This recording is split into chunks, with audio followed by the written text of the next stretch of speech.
mushroom roar. When I saw the cities burning, I knew that I was... I ain't marching anymore. Phil Oakes here on Democracy Now!, democracynow.org, The War and Peace Report. We're broadcasting from National Labor College just outside Washington, D.C. in Silver Spring. Hundreds of veterans, active duty soldiers, soldiers who've just returned from Iraq and Afghanistan are here to testify in the second Winter Soldier hearing. We're going to go back now, though, in time, to February 1971, to the original Winter Soldier. First day I got to Vietnam, I landed in Da Nang Air Base, got off the plane, and hitchhiked on Highway 1 to my unit.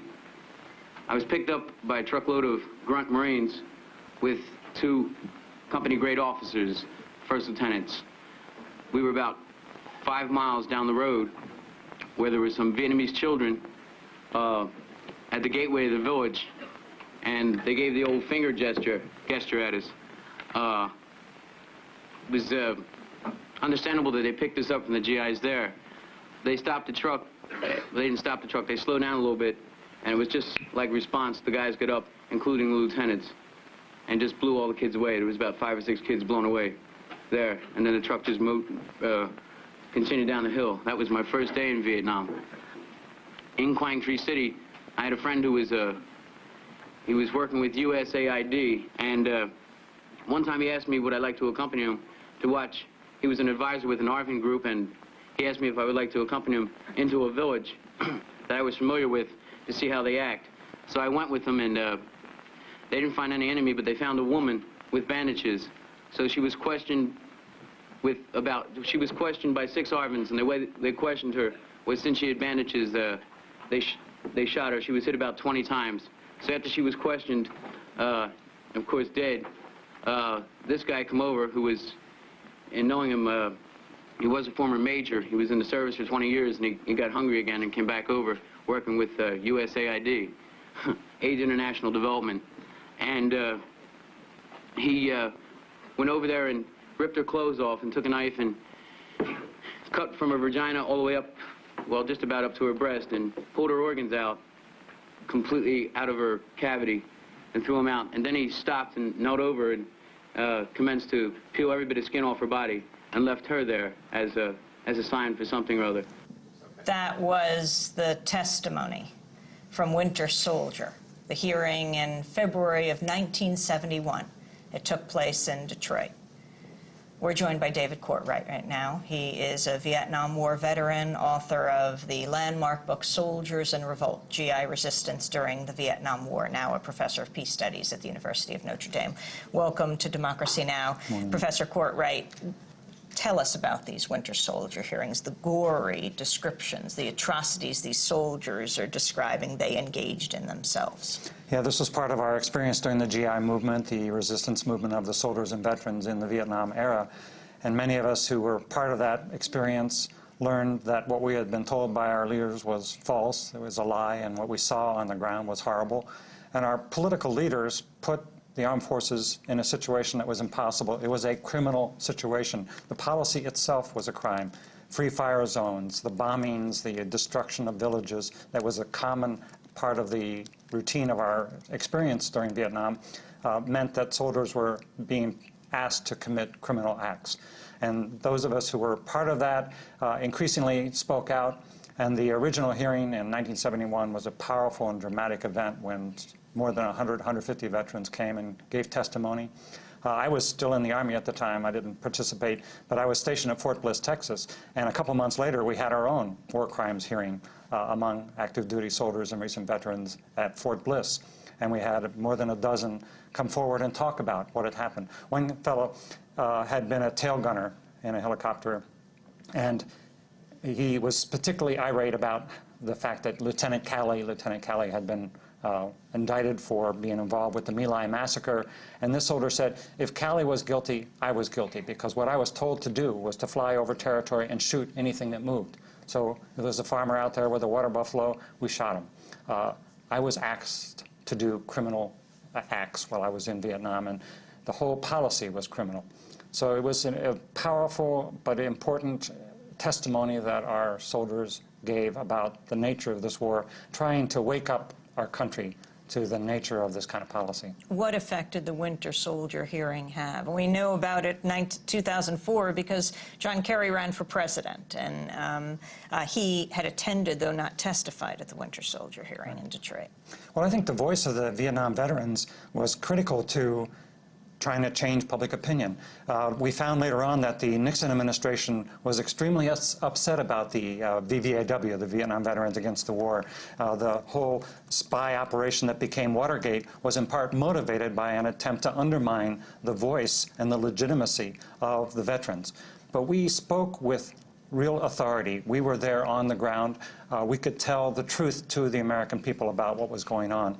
And that voice was critically important in helping to broaden public understanding of the nature of the war, help to build anti-war opposition. I think that the voice of the veterans and the soldiers was critically important to forcing our political leaders to end that war. We know that Nixon and company ended the war not because they saw the folly of what the United States had done or they had changed their imperial policies. They changed the policy because the American people would not stand for it anymore, and the soldiers and the veterans who had actually fought the war spoke out to say, we are not going to participate in this kind of policy any longer.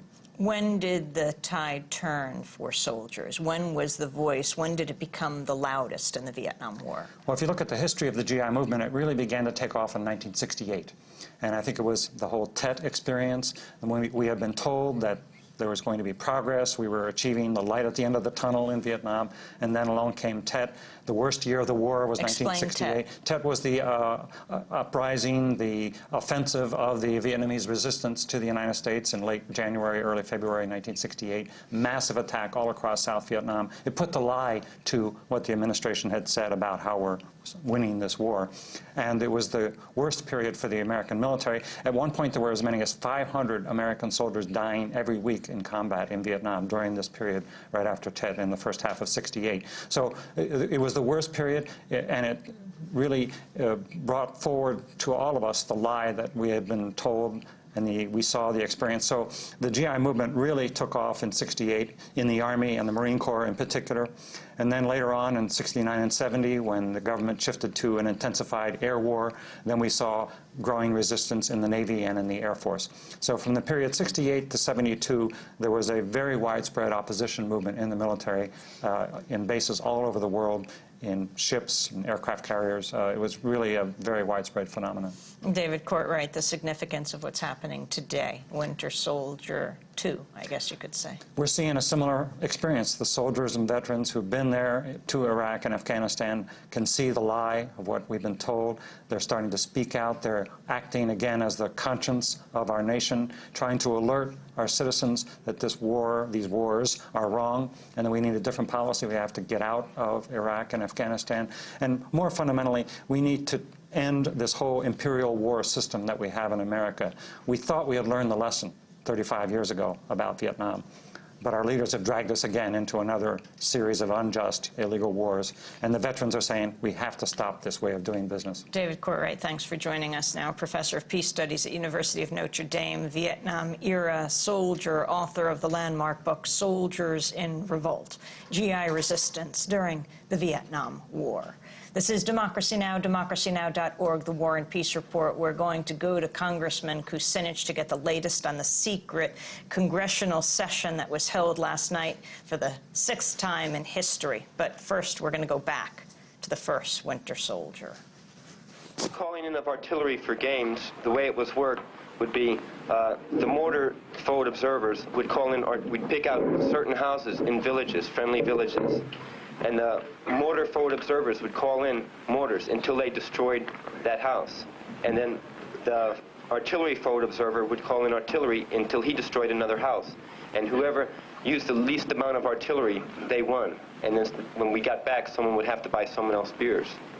And I saw one case where there were 2 prisoners, and one prisoner was staked out on the ground, and he was cut open while he was alive. And part of his insides were cutting out. And they told the other prisoner if he didn't tell them what they wanted to know, that they would kill him. And I don't know what he said because he spoke in Vietnamese, but then they killed him after that anyway. Were these primarily civilians, or do you believe that they were, or do you know that they were actual The way that we NVA. distinguish between civilians and VC, VC had weapons and civilians didn't, and anybody that was dead was considered a VC. If you killed someone, they said, how do you know he's a VC? The general reply would be, he's dead, and that was sufficient.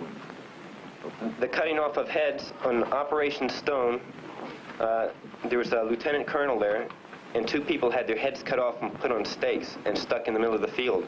And we were notified that there were press covering the operation and that we couldn't do that anymore. I saw one case where a woman was shot by a sniper, one of our snipers. And when we got up to her, she was asking for water. And the lieutenant said to kill her. So they ripped off her clothes, they stabbed her in both breasts, they spread her eagle